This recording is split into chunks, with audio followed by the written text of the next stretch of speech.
Parashat Emor begins with the laws regarding the Kohanim and the prohibition for them to come into contact with a dead body.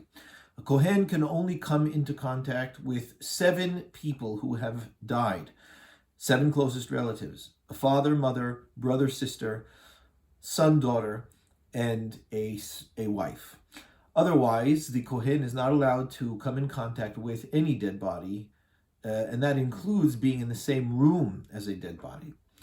The Kohen Gadol is not even allowed to become impure or to become tameh to even those 7 closest relatives. It also gives laws as to who it is that a regular Kohen can marry and who it is that a Kohen Gadol can marry.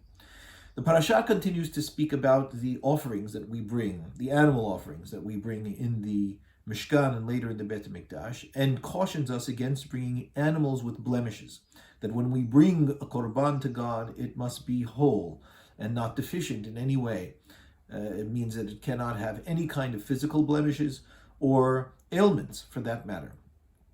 In this parasha, it says that to do so is to sanctify God's name, and that we are also given a mitzvah in this parasha, pretty much at its center, not to desecrate, to desecrate God's name, that it always must be sacred and holy.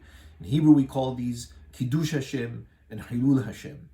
And so we are told not to bring these offerings to God so that we do not desecrate his name. In addition to that, there are sacred times that are mentioned in this parasha, that all of the festivals that the Torah gives to us, Pesach, Shavuot, Sukkot, Rosh Hashanah, and Yom Kippur, are all mentioned in Parashat Emor, along with the offerings that are meant to be brought in the sanctuary when these times occur. They are called Mo'adeh Hashem, the appointed times of God. They are holy and not to be desecrated.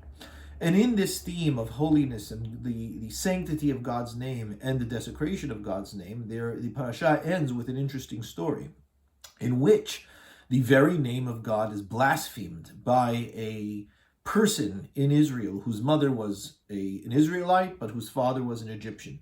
This person blasphemes God's name and in the end is punished by death for having done so. And so the parasha's theme essentially is to make sure to keep the name of God holy, not to desecrate it or to bring it down into the muddiness of the mundane, that it always is meant to be something that we are careful about and that we hold sacred. Shabbat Shalom.